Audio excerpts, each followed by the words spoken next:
Ever since my younger brother Cyrus returned from overseas, my life has been systematically dismantled piece by piece. Within 6 months, he had charmed his way into my position as head of acquisitions at what everyone believed was our family's company. Convinced my fiancée Margot that I was holding back her modeling career, orchestrated my complete exile from everything I had built. When the board voted to remove me entirely, citing my inability to adapt to modern business strategies, Cyrus stood up with fake tears in his eyes, claiming he never wanted things to end this way. Even Margot, the woman I was supposed to marry, in 3 weeks, publicly announced their engagement at my own farewell party, saying she finally found someone who understood her dreams. But as I watched them celebrate their victory, I couldn't help but smile. They had no idea that the company they thought they were inheriting, the empire they believed they had conquered, was actually mine. And soon they would learn the difference between being given power and actually owning it. Before we jump back in, tell us where you're tuning in from, and if this story touches you. Make sure you're subscribed, because tomorrow, I've saved something extra special for you. For 8 years, I had built Meridian Holdings from a small investment firm into Denver's most respected acquisition company. What started as a modest office in downtown's financial district had grown into a powerhouse that controlled real estate developments across 3 states.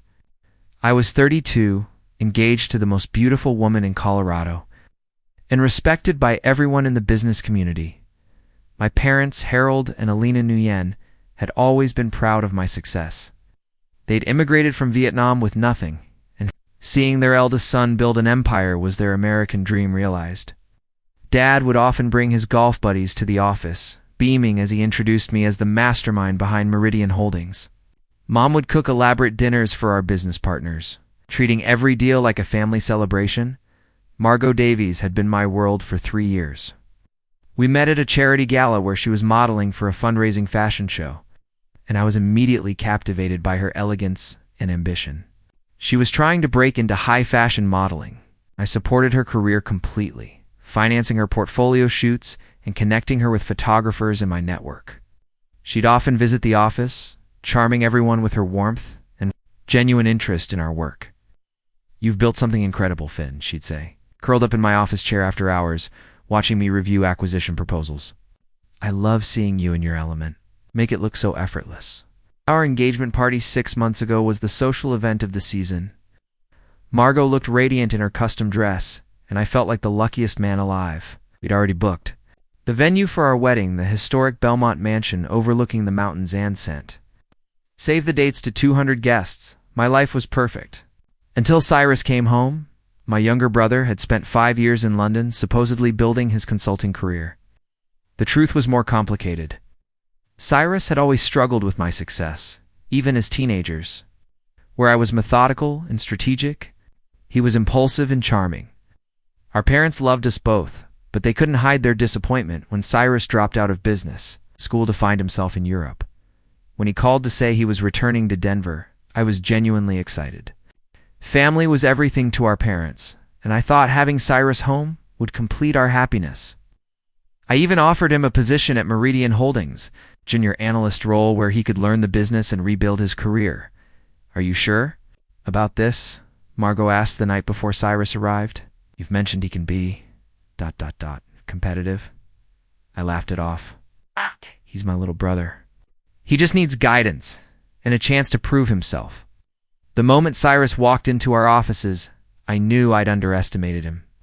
5 years in London had transformed the awkward 23-year-old I remembered into a polished, confident professional.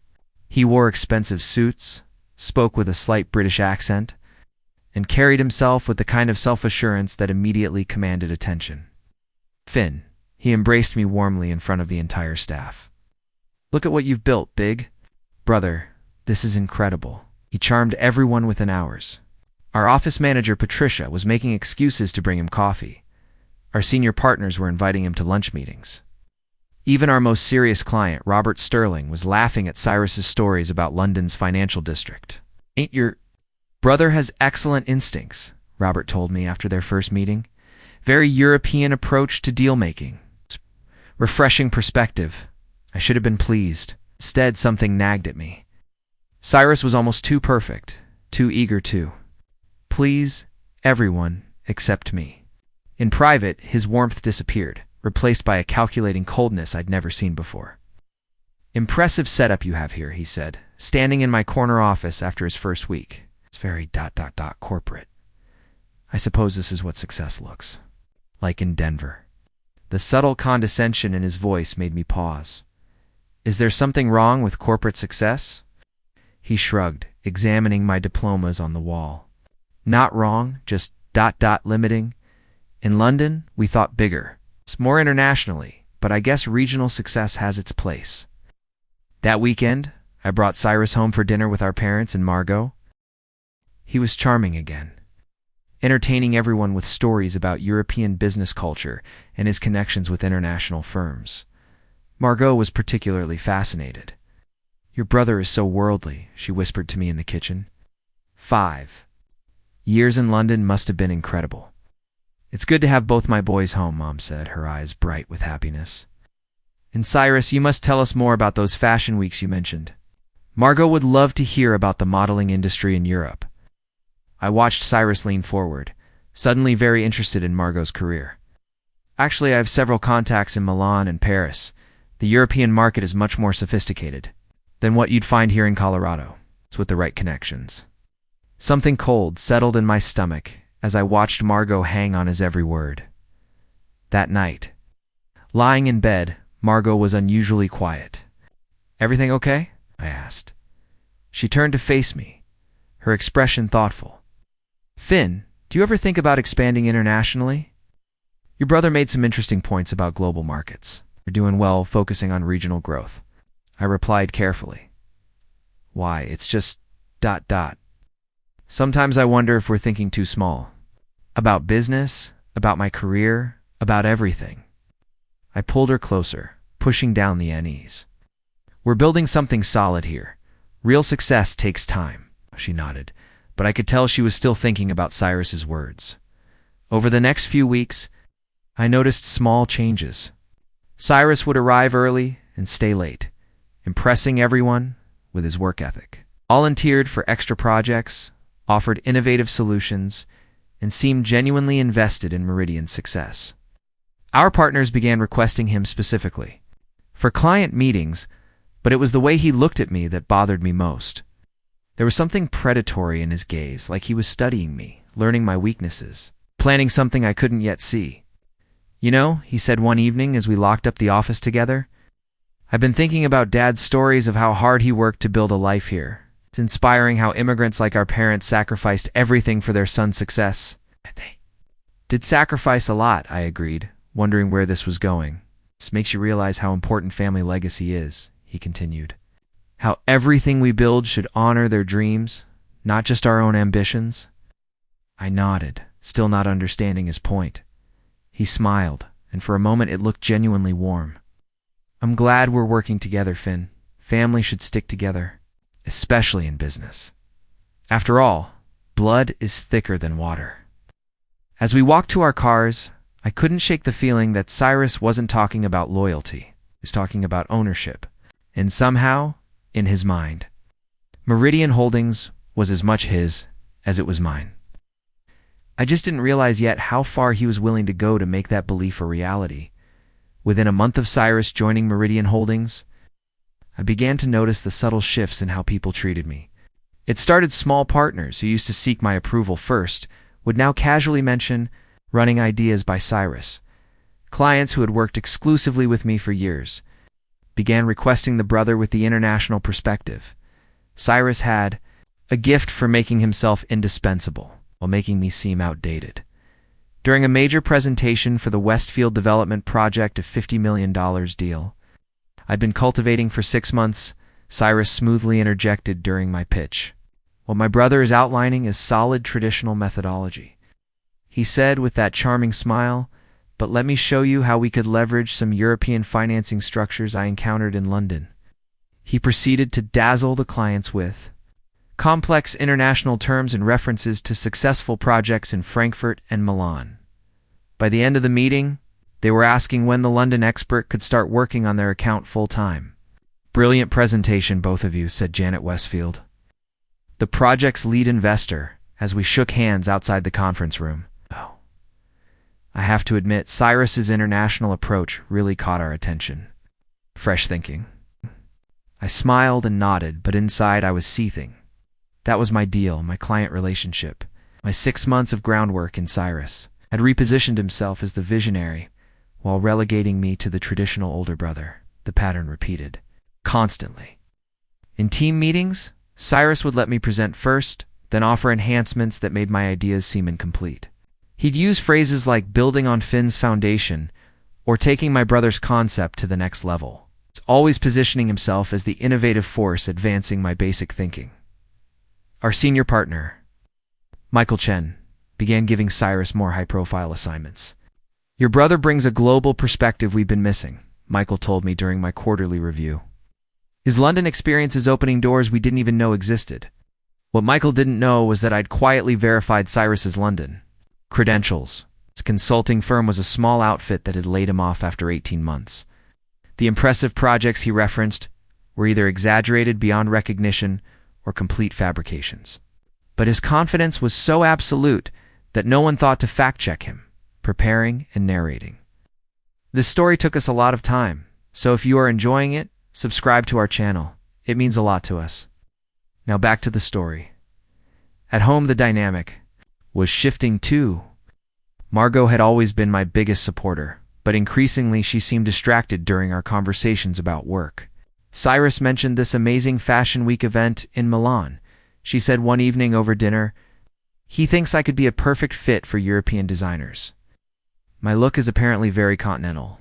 "When did he tell you this?" I asked, trying to keep the irritation out of my voice. "We've been texting about career opportunities. He's so knowledgeable about international markets." She paused, then looked at me with a slightly critical expression. "You know, sometimes I feel like you don't take my modeling seriously enough." "That's not true. I've supported your career from the beginning." "You've supported my local career," she corrected. "But Cyrus thinks bigger. He has connections in Paris, Milan, New York, real fashion capitals." I wanted to tell her that Cyrus's connections were likely as fictional as his business success, but I couldn't prove it without seeming jealous and petty. The breaking point came during our parents' anniversary dinner. The whole family was there: mom, dad, Margot, and our extended relatives. Cyrus had prepared a speech about family legacy and the importance of honoring our parents' immigrant journey. Harold and Alina Nguyen came to America with nothing but dreams, he said, raising his glass. They sacrificed everything so their sons could build something meaningful. Looking around this table, seeing the success we've achieved together, I know they must be so proud of what the Nguyen family has accomplished. He emphasized "we" and "together" repeatedly, subtly repositioning Meridian Holdings as a family achievement rather than my individual accomplishment. Our relatives nodded approvingly, and I could see the pride in my parents' eyes. And Margot, Cyrus continued, turning to my fiancée with that devastating smile. "Welcome to our family. We're so grateful Finn found someone who appreciates not just his success, but his potential for even greater things." The toast was perfect, warm, inclusive, and subtly prophetic about greater things to come. But I caught the way Cyrus held Margot's gaze just a moment too long, the way she blushed slightly at his attention. After dinner, I overheard Cyrus talking to our parents in the kitchen. "Finn's built something impressive," he was saying, "but I worry he's gotten too comfortable. The Denver market is limiting him.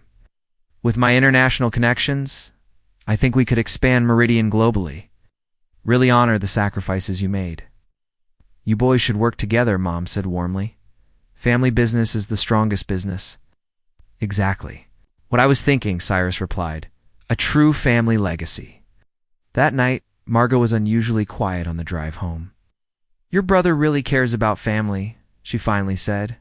"He does," I agreed cautiously. "And about your career. He has some interesting ideas about expanding internationally." "Margot, Cyrus has been back for 2 months. He doesn't understand our business model or our client base." Was quiet for a moment. "Maybe that's exactly why you need his perspective. Sometimes being too close to something makes you miss the bigger picture." I realized with growing alarm that Cyrus wasn't just undermining me at work, he was making everyone, including my own fiancé, question my vision and leadership. The final straw came 2 weeks later. I had scheduled a crucial meeting with a consortium of investors interested in a major downtown redevelopment project. This was the kind of deal that could define Meridian's next decade at $200 million. Opportunity that would cement our position as Denver's premier development firm. The morning of the meeting, I discovered that Cyrus had scheduled a preliminary discussion with the same investors the day before, supposedly to prepare them for Finn's formal presentation. When I arrived at the conference room, the lead investor, Richard Stone, looked confused. "Finn, good to see you, but I thought we'd covered most of this yesterday with Cyrus. His proposal was quite comprehensive." My stomach dropped. His proposal? International investment structure, he outlined. Very sophisticated approach. He mentioned you'd been working on it together. I managed to keep my composure through the meeting, but it was clear that Cyrus had already won them over. They were polite but disengaged, treating my presentation as a formality rather than a serious pitch. That evening, I confronted Cyrus directly. What the hell was that stunt with the Stone Consortium? He looked genuinely surprised. Stunt? They was helping you, Finn? They needed some context about international financing before they could appreciate your proposal. You pitched them without me. I gave them background information. There's a difference. His voice was calm, reasonable. Look, I understand you're feeling territorial, but we're supposed to be partners here. Team players? Partners? You've been systematically undermining me for months. Cyrus's expression shifted, becoming colder. Undermining you? I've been enhancing your work, bringing global perspective to your provincial thinking. But if you can't handle collaboration, he shrugged as if my concerns were petty jealousy rather than legitimate grievances. Maybe you should ask yourself why everyone responds so positively to my contributions, he continued. Maybe it's not about undermining, maybe it's about evolution. I stared at my brother, realizing that the charming, supportive facade had completely dropped. This was who Cyrus really was, calculating, ambitious, and absolutely ruthless. But the worst part was that he was winning. Our partners preferred him, our clients requested him, and even Margot seemed more interested in his vision of our future than mine. As I lay awake that night, I wondered how long it would take before Cyrus decided that enhancing my work wasn't enough, and that he needed to replace me entirely. I didn't have to wait long to find out. The end came faster than I could have imagined. Orchestrated with a precision that proved Cyrus had been planning this from the moment he returned to Denver. It started with the Henderson Industries acquisition, a deal that should have been my greatest triumph but became the weapon Cyrus used. To destroy me, Henderson Industries was a family-owned manufacturing company worth $80 million. Old Marcus Henderson had built it from nothing over 40 years, and now he wanted to sell and retire. It was exactly the kind of acquisition Meridian specialized in: solid fundamentals, undervalued assets, and enormous growth potential. I'd spent 3 months building a relationship with Marcus, earning his trust through patience and respect for his legacy. He was old school, skeptical of flashy presentations and quick-talking salesmen. What he valued was integrity, thorough research, and genuine understanding of his business. "You remind me of myself at your age," Marcus told me during our final negotiation meeting. "Steady, thoughtful, building something that lasts. That's who I want to buy my company." The deal was structured perfectly. Henderson Industries would be acquired for $75 million, with Marcus retaining a consulting role and his employees keeping their jobs. Both sides were satisfied, and the contracts were ready for signing. That's when Cyrus made his move. 2 days before the scheduled signing, I arrived at the office to find Cyrus in heated discussion with Michael Chen and our other senior partners. They looked grave, concerned, and when they saw me, the conversation immediately stopped. "Finn, we need to talk," Michael said, gesturing toward the conference room inside. Cyrus sat at the head of the table, looking appropriately somber. Spread before him were documents I didn't recognize: financial reports, legal briefs, and what appeared to be communications records. "Sit down, Finn," Michael said. "We've discovered some irregularities with the Henderson deal." "What kind of irregularities?" Cyrus leaned forward, his expression pained. "This is difficult for me as your brother, but I felt obligated to bring this to the partner's attention. He slid a folder across the table.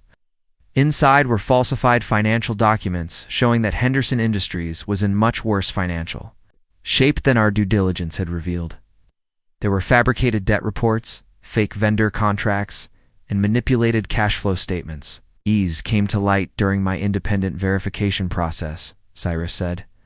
I was trying to support your deal, but when I dug deeper, my blood ran cold as I realized what was happening. These documents are fake, are they? Michael asked. Because they match some concerning patterns Cyrus identified in your other recent acquisitions. More folders appeared, each containing what looked like evidence of my incompetence or potential fraud. Deals where I'd allegedly missed crucial financial red flags. Client communications that made me look unprofessional, and analysis reports that suggested I was either negligent or deliberately deceptive. The documentation was flawless. Every fake report was formatted correctly. Every forged signature looked authentic. Every fabricated email chain appeared genuine. Cyrus had spent months creating this elaborate frame job, and now it was all coming together.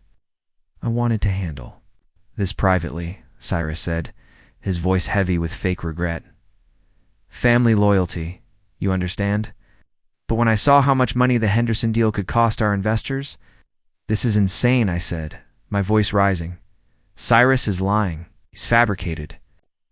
All of this? The partners exchanged glances. Michael cleared his throat. Finn, I understand this is shocking, but the evidence is quite compelling. Frankly, several of us have noticed changes in your work quality recently. You've seemed distracted, possibly. Overwhelmed. I couldn't believe what I was hearing. The international expansion discussions have been challenging for you, another partner added. Cyrus has been covering for some of your missed opportunities and client management issues. I looked around the table at men I'd worked with for years, people who'd seen me build this company from nothing. But Cyrus had poisoned them against me so gradually, so skillfully, that they genuinely believed I was the problem. I think we need to postpone the Henderson acquisition pending a full investigation, Michael said finally. And Finn, we're going to need you to take a leave of absence while we sort this out. A leave of absence? It's temporary, Cyrus said. Quickly. Just until we can clear up these discrepancies. I'll handle your active deals to ensure our clients don't suffer. The meeting ended with me suspended from my own company, while my brother took control of everything I'd built. But the personal betrayal was still to come. That evening, I arrived home to find Margot packing. What's going on? I asked, though part of me already knew. She didn't look at me as she folded her clothes. I can't do this anymore, Finn. Can't do what? Pretend that everything is fine? Pretend that I don't see what's happening to you. Right. She finally met my eyes, and what I saw there was pity mixed with disappointment. Cyrus told me about the problems at work. About the investigation? Cyrus told you? My voice was barely a whisper. He's worried about you. We all are. The drinking, the paranoia, the accusations against him. ... What drinking? What paranoia? But even as I said it, I realized how it must look. My increasing frustration with Cyrus, my warnings about his manipulation, my growing isolation Cyrus, had reframed all of it as signs of my deteriorating mental state. He's been nothing but supportive, Margot continued. Even after you accused him of sabotaging your work, he still tried to protect you with the partners. The gaslighting was complete. Cyrus had convinced everyone that his systematic destruction of my career was actually him trying to help his troubled older brother. Margot, please. You have to believe me. Cyrus is manipulating all of us. She shook her head sadly. Listen to yourself, Finn. This is exactly what he said you'd say. She zipped up her suitcase and headed for the door. Where are you going? Cyrus offered to let me stay at his place while I figure things out. He's been so kind through all of this. The final piece of his plan clicked into place. Not only had he taken my job, but he'd positioned himself as Margot's rescuer from her increasingly unstable fiancé. He's also arranged some meetings for me in Los Angeles. Fashion industry connections. Real opportunities. Margot, please don't do this. She paused at the door, her hand on the handle. I loved the man you used to be, Finn, but I can't watch you destroy yourself like this.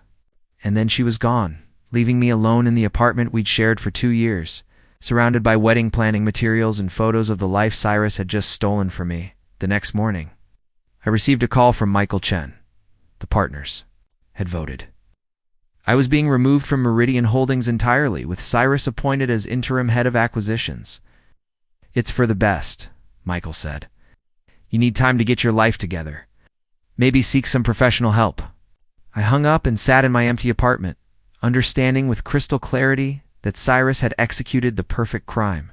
He'd stolen everything: my career, my fiancée, my reputation, family's respect, while positioning himself as the victim of my increasingly erratic behavior. Everyone believed him. Everyone trusted him. Everyone thought he was trying to help his troubled older brother. But as I sat there in the ruins of my life, I couldn't help but smile, because there was one thing Cyrus didn't know, one crucial detail he'd missed in all his meticulous planning. Meridian Holdings wasn't really our family's company. It was mine. Completely, legally, and undeniably mine. And soon, Cyrus was going to learn that you can't steal something from the person who actually owns it. The game was far from over. In fact, it was just beginning. For 3 days after losing everything, I did exactly what everyone expected me to do. I wallowed. I stayed in my apartment, ignored phone calls, and let myself look like the broken man Cyrus had painted me to be. But on the 4th day, something shifted. I was staring at a framed photo of Meridian Holdings. Groundbreaking ceremony, a picture of me with the mayor, cutting the ribbon on our flagship office. When it finally hit me, I'd been playing game by his rules, reacting emotionally to his calculated moves. But this wasn't his game to control. The truth was simpler than anyone realized. 7 years ago, when I'd first incorporated Meridian Holdings, I'd structured it as a private company, with myself as the sole owner. My parents thought they had stake in it because I'd used some of their retirement savings as initial capital. But legally, those were personal loans that I'd repaid with interest years ago. The board that had just fired me, they were advisors and profit-sharing partners, not actual owners. Cyrus didn't know this because I'd never corrected the family narrative. It was easier to let everyone believe Meridian was a family business when it made my parents proud and kept family dinners harmonious. But the legal reality was that Cyrus had just staged a coup against a company he had no claim to. Instead of rage, I felt something much more dangerous. Clarity. That afternoon, I did something that surprised everyone. Why? Called Michael Chen and asked to meet with the entire partnership. "Finn, I don't think that's wise right now," Michael said carefully. "Maybe give it some time. Let emotions settle." "I'm not emotional, Michael. I want to make this transition as smooth as possible for everyone." When I walked into the Meridian Holdings conference room the next day, the partners looked uncomfortable. Cyrus sat at the head of the table, my usual seat, trying to project confidence, but unable to hide his wariness. "Gentlemen," I began, my voice calm and professional, "I want to address what happened and ensure Meridian's continued success." They exchanged glances, clearly expecting anger or desperate justifications. "First, I want to apologize. The stress of recent months clearly affected my judgment, and Cyrus was right to bring his concerns to your attention. Family loyalty sometimes blinds us to hard truths." Cyrus's eyebrows rose slightly. This wasn't the reaction he'd anticipated. "Second, I want to formally endorse Cyrus as head of acquisitions. His international perspective and fresh approach are exactly what Meridian needs to reach the next level." "That's very gracious of you, Finn," Michael said, clearly surprised. "Family comes first," I replied, looking directly at Cyrus. "I believe Cyrus will honor the legacy we've built here." I reached into my briefcase and pulled out a folder. "I've prepared detailed transition documents for all my active deals, including complete client profiles and relationship histories. I want to make sure nothing falls through the cracks." For the next hour, I methodically handed over everything, answering questions professionally and offering insights about client preferences and deal structures. I was the picture of gracious defeat, a man putting the company's welfare above his personal pride. There's one small administrative matter I mentioned as we wrapped up. Some of the older contracts and incorporation documents will need to be updated to reflect the new leadership structure. Nothing major, just legal housekeeping. Of course, Michael nodded. Cyrus, you should probably review all the corporate documentation anyway as you take over, Cyrus agreed, still studying me with suspicious eyes. He couldn't figure out why I was being so cooperative. As I packed up my things, Cyrus followed me to my office. What's the game here, Finn? He asked quietly. No game, I replied, placing my personal items into a box. You won. I'm accepting reality. You're not the type to give up this easily. I looked at him and for the first time in months, I smiled genuinely. Maybe you don't know me as well as you think you do, little brother. That evening, I made one phone call to my attorney, David Richardson, who had handled Meridian's incorporation and legal affairs from the beginning.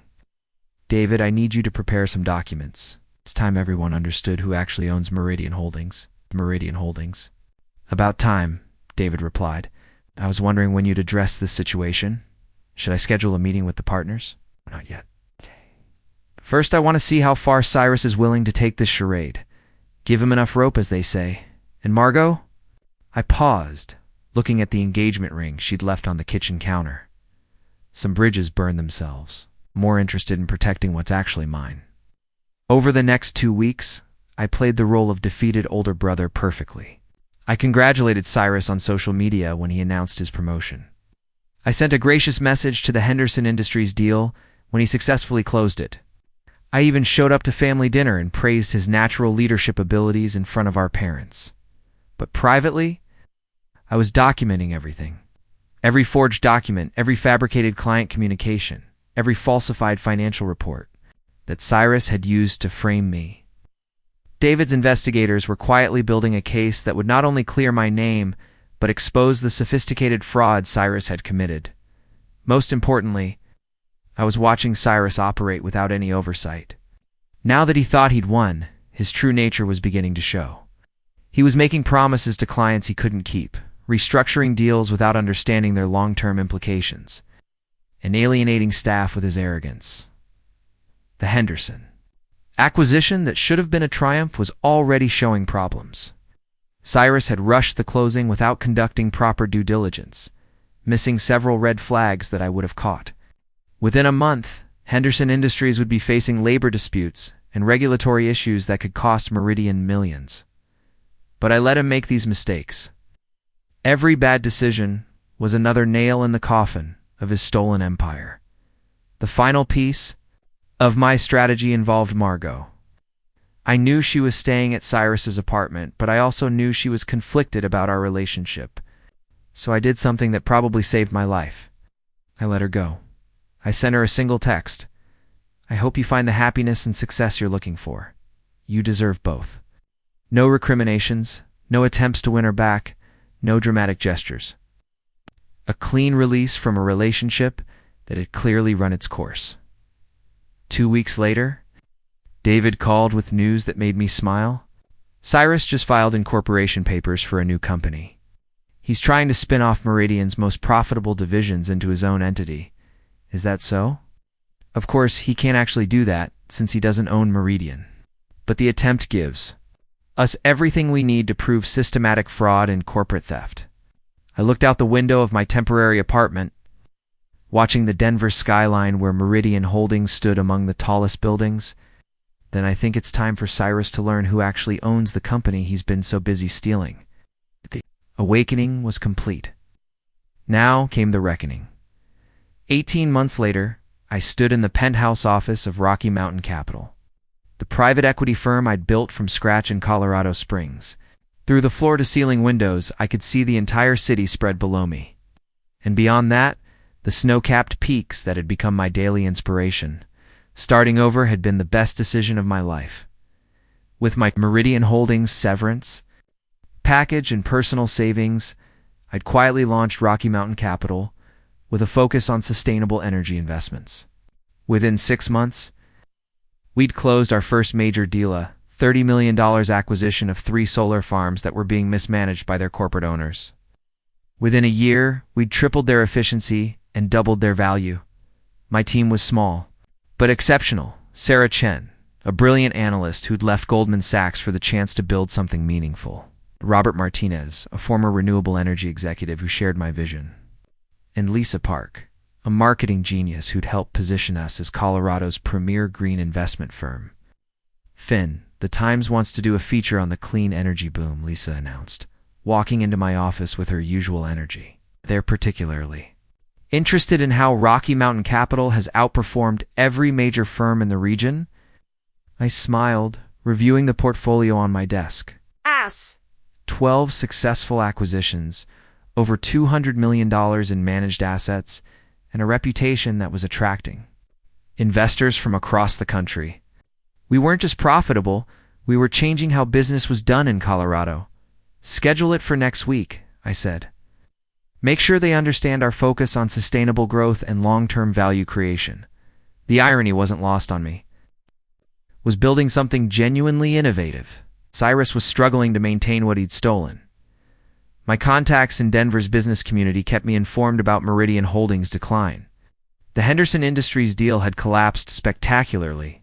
When federal regulators discovered environmental violations that Cyrus had missed during his rushed due diligence, the company faced $15 million in penalties and lawsuits from angry investors.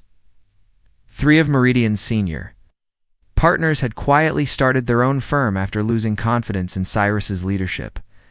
Client defections were mounting as word spread about botched deals and broken promises. The international expansion that Cyrus had championed was bleeding money. With London and Frankfurt offices that existed mainly on paper. "Your brother called again," my assistant mentioned during our morning briefing. "That's the 4th time this month." I hadn't spoken to Cyrus since leaving Meridian. His messages grew increasingly desperate as his situation deteriorated. First, offering reconciliation, then asking for business advice, finally begging me to return and save the family legacy. I deleted each message without listening to them completely. The personal front was equally satisfying. Through mutual friends, I'd learned that Cyrus and Margot's relationship had imploded within 6 months. Turns out that stealing someone's fiancée is easier than actually making her happy. Margot discovered that Cyrus's fashion industry connections were as fake as everything else about him. His promises of international modeling opportunities never materialized. She grew tired of his controlling behavior and constant lies.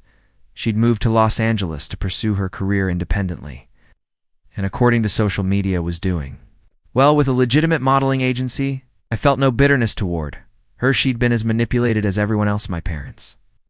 Meanwhile, we're beginning to understand what they'd lost. Dad had stopped bringing friends to Meridian Holdings when the business started failing. Mom had grown concerned about Cyrus's increasingly erratic behavior and the family reputation.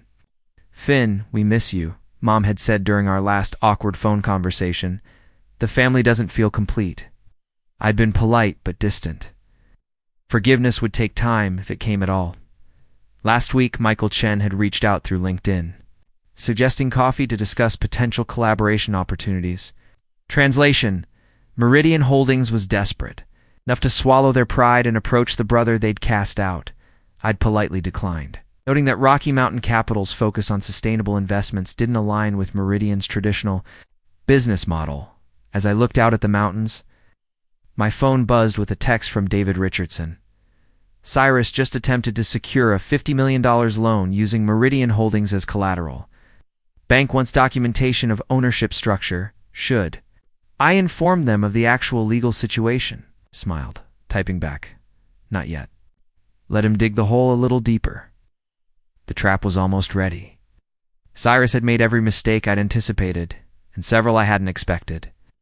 His desperation was making him reckless, and recklessness would be his final undoing. Soon, it would be time to remind everyone who actually owned Meridian Holdings. But for now, I was content to watch my brother destroy everything he'd thought he'd won. Justice, turned out, was a dish best served with perfect timing. The call came on a Thursday morning in March. David Richardson's voice carried a satisfaction I'd rarely heard from my usually reserved attorney. "It's time, Finn. Cyrus just signed loan documents claiming full ownership of Meridian Holdings. He's committed fraud on a federal level now." I set down my coffee and looked out at the mountains one last time, from my Colorado Springs office. Schedule the meeting for Monday morning. Make sure all the partners are present. What about your parents? I paused, considering. Invite them to. They should witness this. Monday morning, I walked into the Meridian Holdings conference room. For the first time in 18 months, the space looked tired to scuffed furniture, outdated technology, and an air of desperation that no amount of fresh flowers could mask. Cyrus sat at the head of the table, looking haggard. The confident man who'd stolen my life was gone, replaced by someone who clearly hadn't been sleeping well. The remaining partners avoided eye contact when I entered. "Finn," Cyrus said, attempting his old charm, "thank you for coming. I know we have our differences, but Meridian Holdings needs actually—" I interrupted, placing a folder on the table. "Meridian Holdings needs its rightful owner to take control." The room went silent. Michael Chen frowned. "What do you mean, David?" Richardson entered behind me, carrying a briefcase full of legal documents. "Gentlemen, I'd like to clarify something that should have been addressed long ago." He opened the briefcase with theatrical precision. Meridian Holdings Inc. is a privately held corporation with a single owner, Finn Nguyen. It has been since its incorporation 7 years ago. "That's impossible," Cyrus said, his voice rising. "This is a family business. Our parents. Your parents provided a loan that was repaid with interest in year 3, David continued calmly. The board of advisors you gentlemen comprise has profit-sharing agreements, not ownership stakes. He slid copies of the incorporation documents across the table. Furthermore, Mr. Cyrus Nguyen has just committed federal fraud by claiming ownership of a company he has no legal claim to. The color drained from Cyrus's face as the reality hit him. Everything he'd stolen, every victory he'd celebrated, every deal he'd closed, all of it had been done with my company, using my assets, under my legal authority. You let me... ... Cyrus whispered. "Let you expose yourself," I said quietly. "Every forged document, every fabricated report, every fraudulent claim is documented. You didn't just steal my job, Cyrus. You committed systematic corporate fraud." My parents, who had been sitting in stunned silence, finally spoke. "Finn, Mom," said, tears in her eyes. "We didn't know. We never knew." I looked at them, these people who had raised me, supported Cyrus through everything, and ultimately chosen him over me when it mattered most. "I know you didn't," I said. "But you also didn't ask. You saw what you wanted to see." Michael Chen cleared his throat. "What happens now?" Smiled, feeling lighter than I had in years. Now I'm dissolving the partnership agreements and closing Meridian Holdings permanently." "You can't do that," Cyrus jumped up. "There are clients, employees, obligations, all of which will be honored through the transition," I replied. "But Meridian Holdings dies today. It's for the assets and client relationships... ... I paused for effect. "Rocky Mountain Capital will be acquiring them at fair market value." The irony was perfect. Cyrus had destroyed Meridian Holdings through his incompetence, and now I would buy what remained at a fraction of its former value. "And me?" Cyrus asked, his voice barely audible. "You," I stood up, straightening my jacket. "You're facing federal fraud charges. I'd suggest getting a very good lawyer." As I walked toward the door, I turned back one final time. "You were right about one thing, Cyrus. Family legacy does matter. I'm just ensuring the right family member controls it." 6 months later, Rocky Mountain Capital had fully absorbed Meridian's best assets and clients. Cyrus faced 3 years in federal prison for corporate fraud.